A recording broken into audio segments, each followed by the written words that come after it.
Hello everybody and welcome back to the channel. Today we're going to be starting a new series on Crusader Kings 2. This is a classic game by Paradox Studios, and they just make a great series of games that I absolutely love to play. So a lot of people in my real life have asked me, like, what kind of video games do you play? And I really just don't know how to describe to them this game. And it's been a few months since I put up a video, and that's kind of due to some computer issues that I had, but I figured I would go ahead and start a series on that. That way some of my friends who hang out with me in my life can kind of check out what this game is and have an understanding of what I'm talking about when I try to explain to them. But if you're not familiar with this game is based in the Middle Ages, and we'll go ahead and just kind of get started through the game creation process while I explain it to you. You can play as a series of land-holding lords, so you can be a count, a duke, a king, or even an emperor. Today we're going to be playing in the Viking Age. I don't have the DLC for the Charlemagne expansion yet. I'm waiting on the Steam sale. But I do have the Viking Age, so we're going to start in the year 867 AD, which is early Middle Ages. It's not the earliest Middle Ages, but it's early Middle Ages. And here is the game board. So this game is a strategy game. It's a grand strategy game, and it's based off of the map of Europe, and then the Middle East, part of the western part of Asia. So you have India and then a few provinces down here, I think, that are China, and then North Africa. So we're just gonna get started. I think I'm gonna play as a Catholic king, and I think I'm gonna play let's see, somewhere in France. I don't want to pick somebody that's too easy, but I don't want to pick somebody that's too hard either. Who are you? That's the King of France. Who owns Paris? Oh, the King of France does. That's a bishop. Oh, he's a duke. He's got a couple vassals. It's like 6 vassals. He looks like he's a pretty strong duke. Alright, well, let's check him out. So today I'm going to be playing as Duke Hugo of Anjou. And Anjou is a duchy in Paris. I believe it's down here. But he looks like he's a rather powerful lord. He's got at least a couple of vassals. And I don't know if they show me his titles. But we're just going to go ahead and get started. I'm going to leave Iron Man disabled just because I'm making videos. And I'm going to leave Shattered Retreat off because it's awful and I hate it. Normally, if I was playing for achievements, I would turn this on and then go Iron Man. But right now we're just making a video and kind of want to give a feel for this game. And Shattered Retreat is it's a big headache. It just makes wars last forever.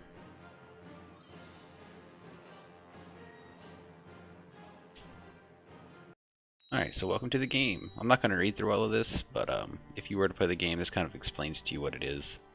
And this game plays like any other board game. It has a series of rules that you have to follow, and then goals that you have to achieve.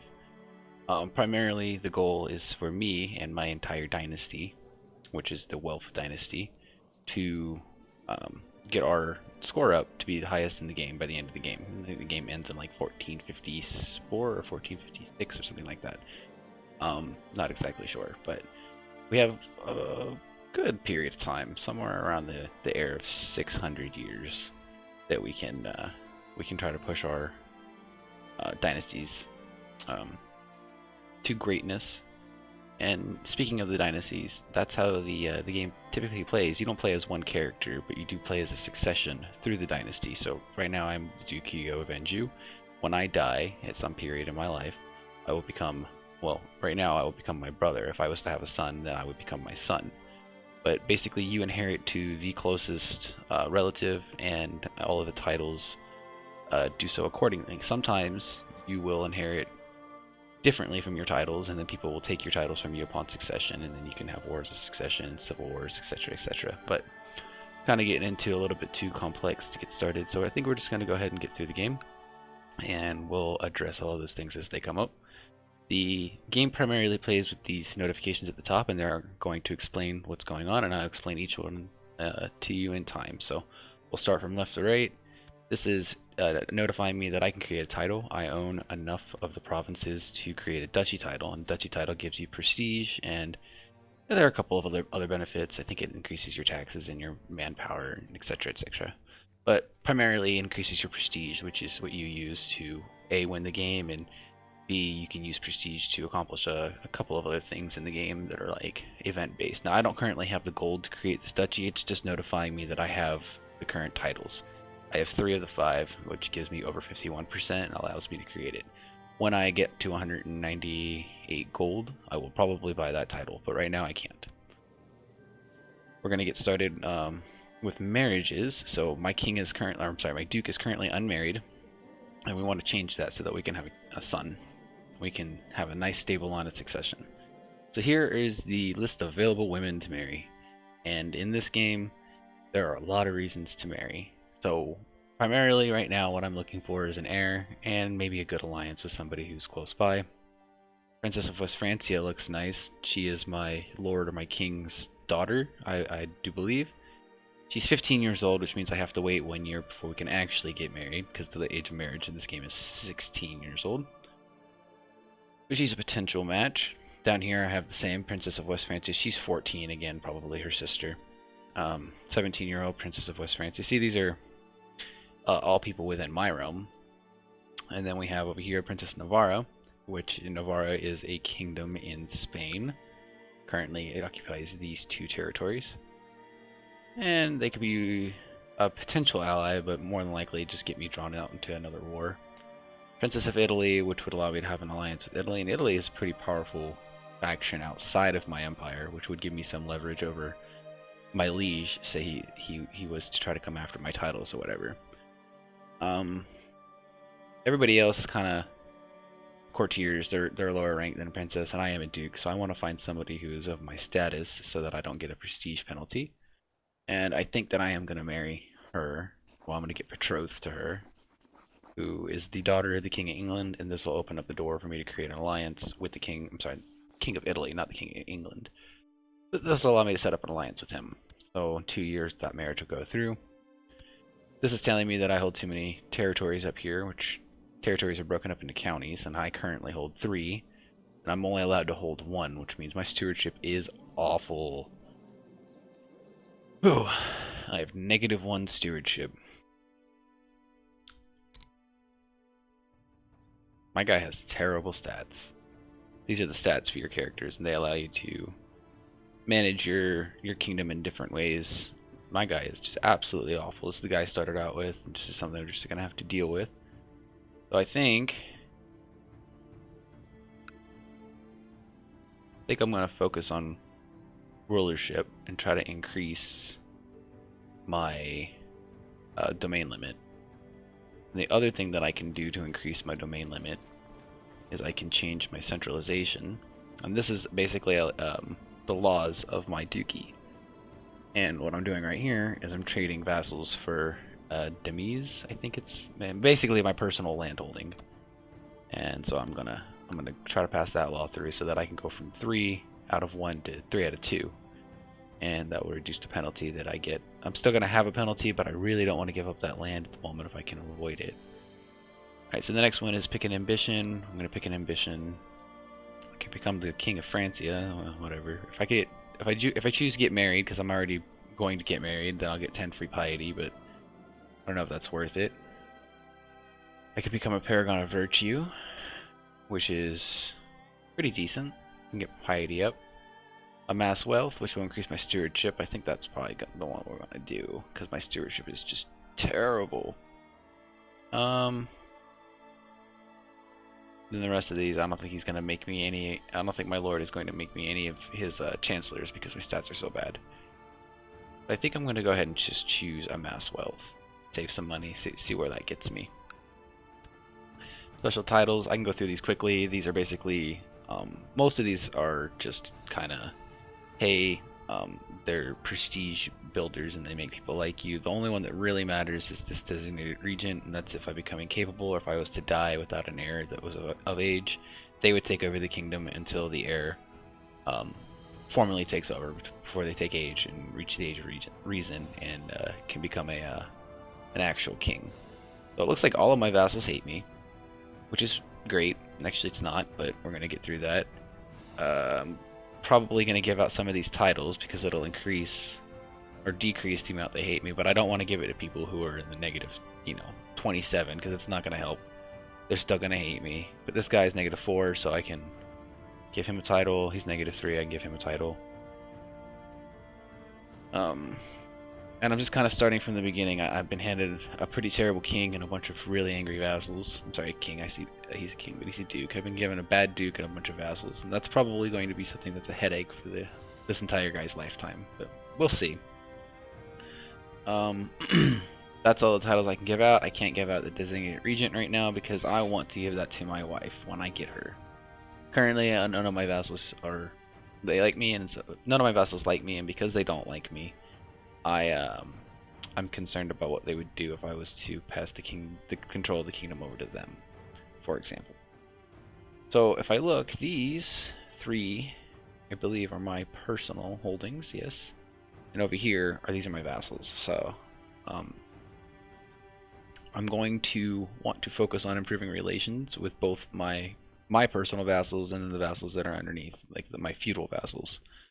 I'm going to click over here on the opinions tab, and I'm going to look, and I can already see that Maine is not happy. So if I click here, this guy, he doesn't like me. -27, envious, law. Nothing that I can really do about that. These are just stats that he doesn't like about me, and that's fine. So I'm going to send my diplomat, my chancellor, over here, and he's going to try to improve relations with this guy. I'll put my marshal. I'm going to put my marshal on build troops. I'm going to do that on my capital. He's just going to increase my levy size, which will give me more soldiers. I'm going to levy taxes. I'm saying same thing. Collect taxes in my capital with my steward, and that's just going to increase my taxes. My spy master I'm going to use to study technology.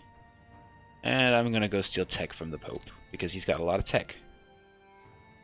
Last one is the court chaplain. I don't believe that I have any heresies. Now everything's turned out blue, which means that all of these guys are Catholic, which is my religion, and he can't really convert anybody, so that's good.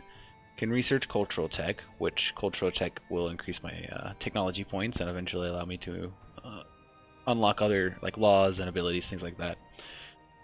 Or can improve religious relations. Since it's the beginning of the game, and since I'm trying to get my vassals under control, I think I'm going to do that. I'm probably going to check. That's not what I wanted to do. Crap.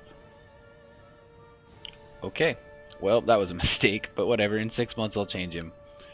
So if I look, that's it. I think.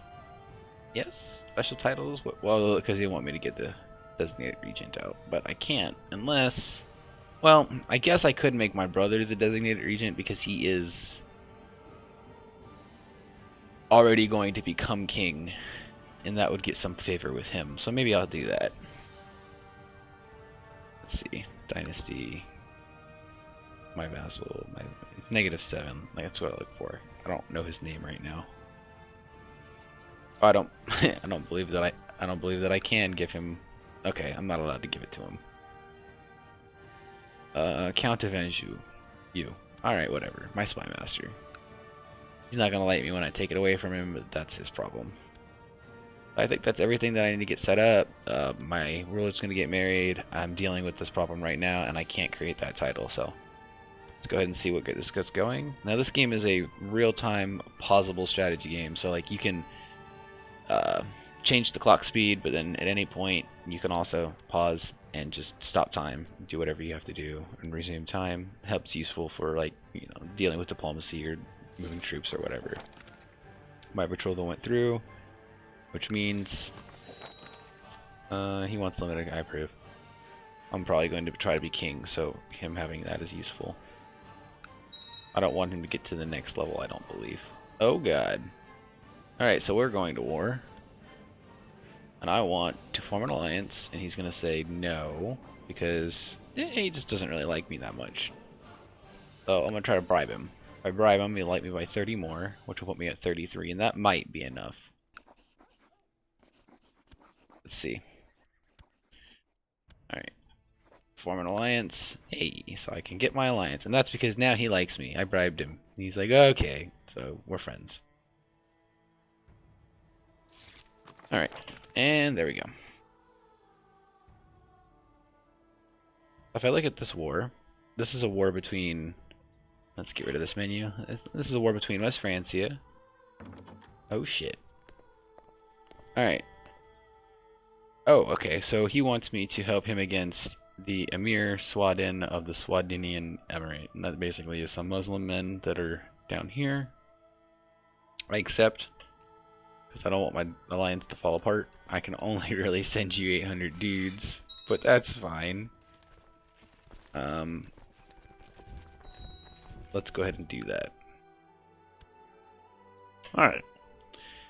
So what happened here is now I am currently in 2 wars. The game just started, and that happens a lot, but my lord went to war with the king of Lothringia, and that means that because I am his vassal, I am automatically at war with his enemy. But I have not declared war on them officially, and I am not interested in that. So what I'm going to do is I'm going to move my men past them, and I'm coming down to Italy and help attack these dudes right here. This guy right here, I did decide to go to war at, and that the difference is that I joined in this war as an ally. You can see these swords where I was just kind of put into this war by my king. There are no swords down here. Alright. Another problem. Dangerous faction. They want to appoint this guy, my nephew, as the king. I'm sorry, as the duke. Let's see why this guy doesn't like me. He doesn't like me, blah blah. Shut it up. Okay, you're getting depressed. This guy is just awful. Absolutely awful. He's depressed. He's got terrible stats. Humble, that's not good for a duke. He's slothful, that's not good. Craven, okay, so he's scared. And gluttonous, he doesn't have a single positive stat. Alright, so my army is now going to march down to Italy, and I'm going to try to stamp their enemies in with them. It looks like they lost their first battle.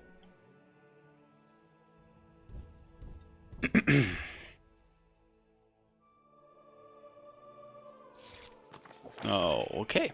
So, let's look at this. This is currently a war.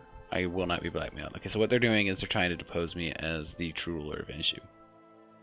I am not going to accept that at all, because that's not good. And then I'm going to go to the king of Italy, and I'm going to ask him, hey man, I need some help. Well, I can't actually, because the war hasn't broken out yet. But it will soon.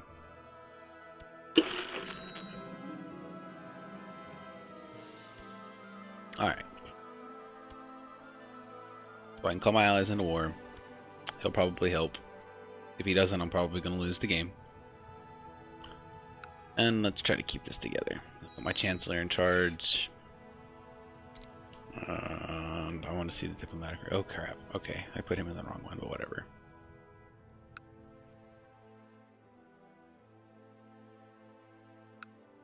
He's taken one of my, actually, taken one of my king's provinces, which is fine. I understand. They're at war.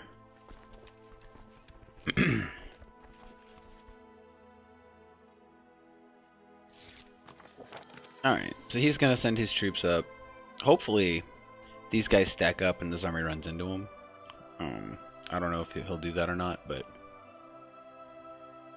I do know that what's going on with these dudes down here is that we're gonna have to kill them so that I can free up the army of Italy to come up here and help me put down my rebellion.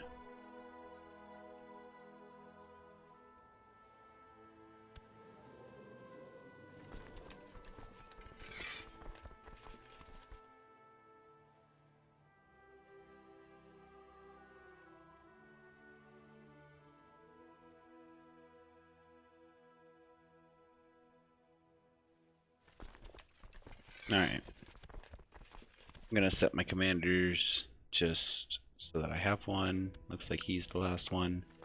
And then I'm just gonna march right in there. Hopefully this army does not betray me and will jump on the stack as soon as it can. Yeah, looks like it's going to.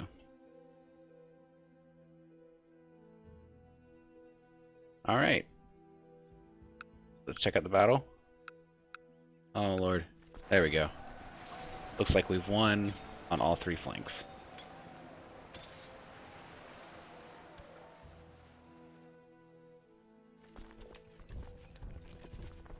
Ooh.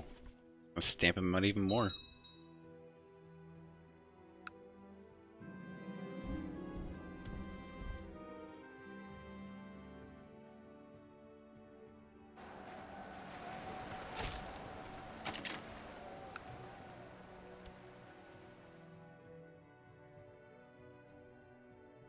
Alright. So I'm basically up against the clock right now. I've got to win this war and get me and Italy soldiers up here in time to stop this dude from taking over all of my holdings. And it appears that we are sieging. So I am leader of the siege. I should get the benefits of taking over this castle. And that should give me a... Oh, okay, nice. We're looting it right now.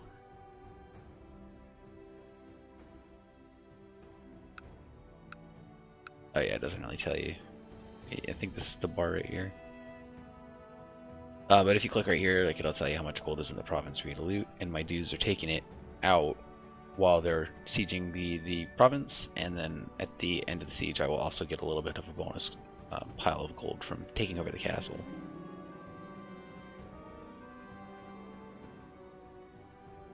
I don't want to lose 50 gold. I don't want 10% revolt risk. I also don't want my vassal. What? Oh god.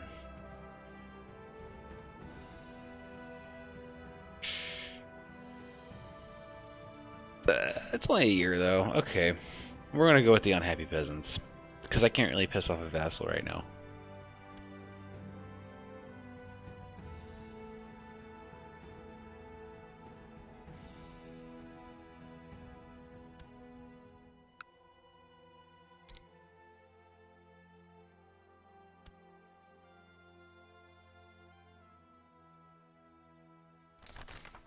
Oh, the Magyars are gone.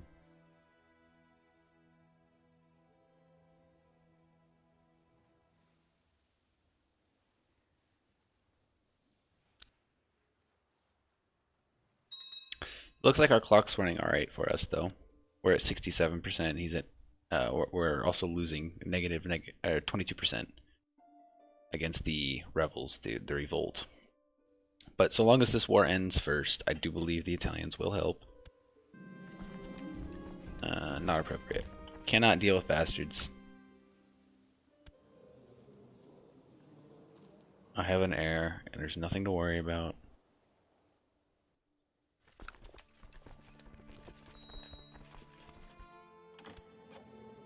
Oh, cool. Marriage can go through. I'm gonna take the gold so that I can pay for my army. And I think... I don't know where he's going. It looks like he's going up here to help me, though. Because it looks like his war is wrapping up. Yeah, that's where he's going. He's going up there to help me. And I can definitely appreciate that. Yeah, he is. Cool.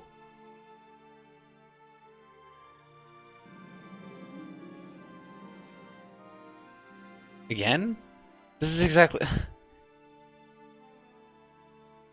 No. That's crazy.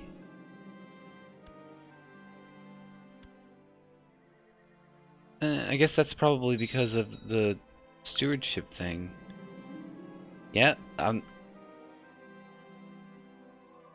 Oh, okay, that's the war. Okay. I see what's going on.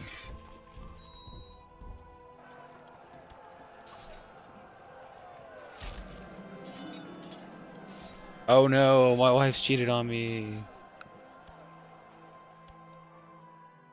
Okay, so what's just happened here is the Italian army has joined up with mine. We came up here and we kicked this guy out of the province that he was sieging. Now we're just going to counter siege a little bit. Oh, my wife potentially cheated on me, but I don't want to know. If she did and that baby comes out, it can be mine. As long as it's legitimate, I don't care. I know that sounds bad, but my dude has shitty stats and he's a shitty guy anyway, so whatever.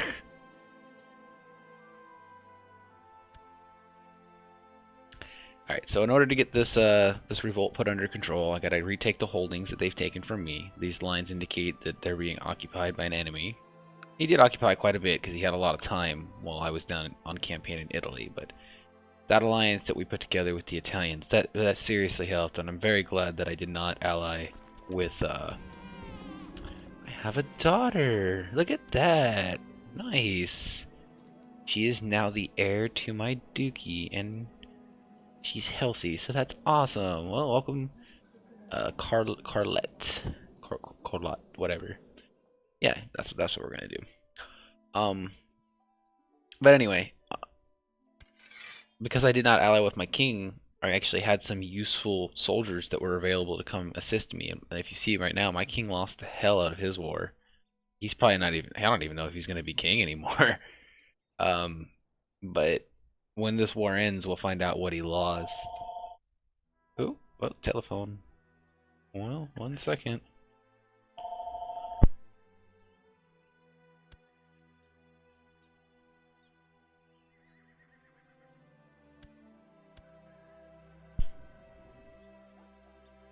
Alright, I'm back. Sorry.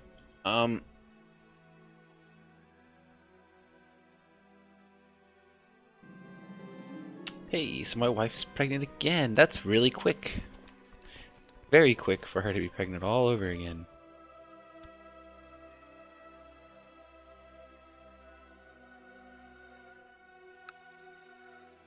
I'm gonna finish this siege, and then I think that's the last one. I'm gonna come back down here.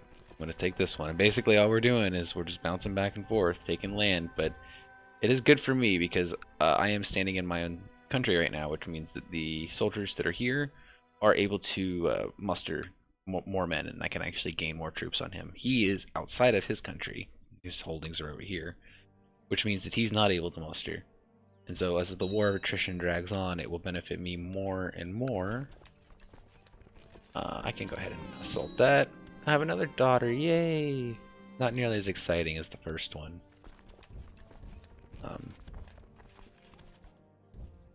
But I do believe that we're going to come down here and we're going to smash him. Yeah, that's what we're going to do. Punch his army one more time so that he has too few men to siege. And so he can no longer take any holdings. And that'll kind of put a stopper in this. Potentially it could even end the war depending if I get a nobleman captured or if I kill enough.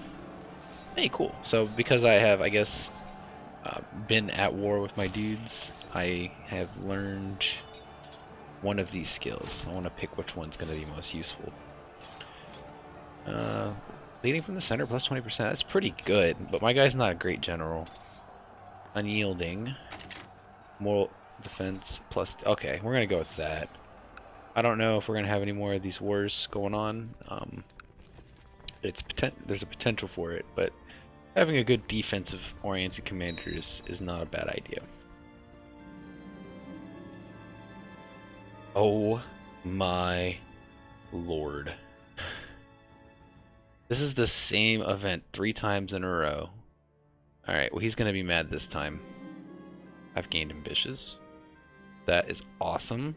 So I am now slothful and ambitious. Okay. Oh, I've also gained just. That's really good. Okay, so I'm kind of turning my stats around. I'm still slothful and ambitious, which is, yeah, that makes sense. But we're just going to wrap up this war, and then I want to see what I can do to get some of these vassal dudes in line, because as you can tell, they are just not great. Oh, I have a female heir. That's not my fault, though. You can't hate me for that.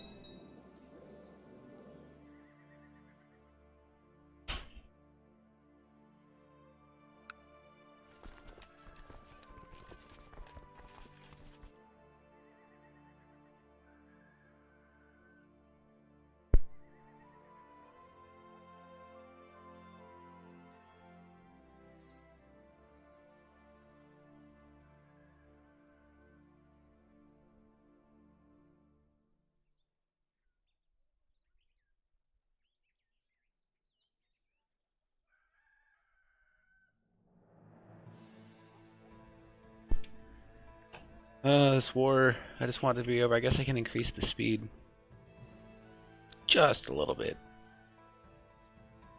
It's funny to me that the army of Italy now has 2 dudes and they're facing attrition.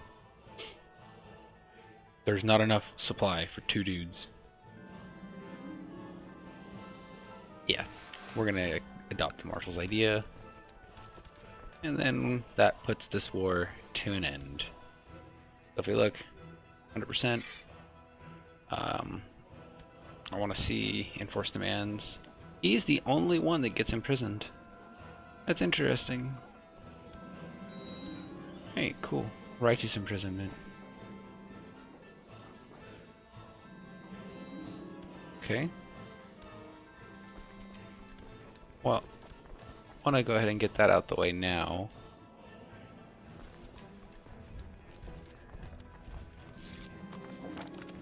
Oh wow. He's not going to join that war against a single county. Oh, interesting. Oh, it's not a okay. It's not a single county. He's got some shit down here too.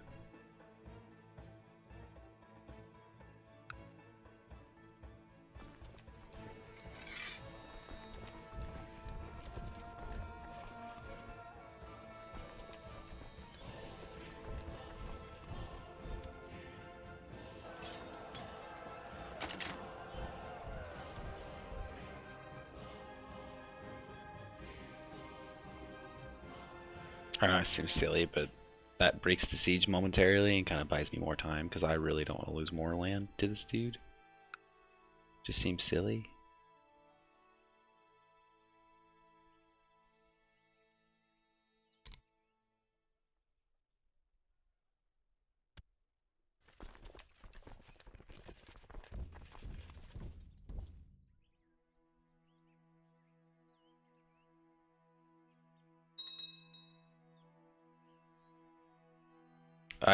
Another war. My king just really can't. He's not content to sit still, that's for sure. Alright. So what happened here? That happened very quickly, but this guy, he did something dishonorable towards me. I went to arrest him. He escaped, so he raised his army in rebellion. Unfortunately, his army was only 112 men because I had just crushed it in the previous revolt, which now puts him also in jail. So if you look now, we have 4 of our counts are currently locked up. I have a total of 12 vassals, which means 1/3 of my counts are locked up, and I have 4 that like me, so I would call that relatively stable. Actually, I have 5 that like me, and 3 of the ones that are not arrested do not like me. But he's actually not too bad. And yeah, I can probably swing these dudes to be in my favor. So it looks like I have secured the seat of power on my duchy. We did get into a couple of wars at the beginning of the game. That's normal though, and a lot of the times in Crusader Kings 2, you really do have to worry about the first couple of years because just the board game kind of shuffles pretty hard. And I've seen the Holy Roman Empire form up in 10 to 15 years, and then I've seen all of the major powers, East Francia, Lotharingia, West Francia, just split up into individual duchies, and it's just become a giant mess. So it looks like this game is relatively stable and is playing out somewhat historically, and I like that. Obviously, the Italians coming up to campaign up in France has it's given them some problems. But I do have to appreciate his assistance. Cannot really say that I can do much to help him with this. But anyway, I'm gonna put the video, cut the video here, and go ahead and upload this. See if you like it. See if anybody watches it at all. But I hope you enjoyed, and if you have any comments or concerns, leave them down below, because I wanna, I wanna kind of have a conversation with the people that watch this and see if we can kind of build a game together. So. Anyway, thanks for watching. Hope you have a good day and take it easy. Goodbye.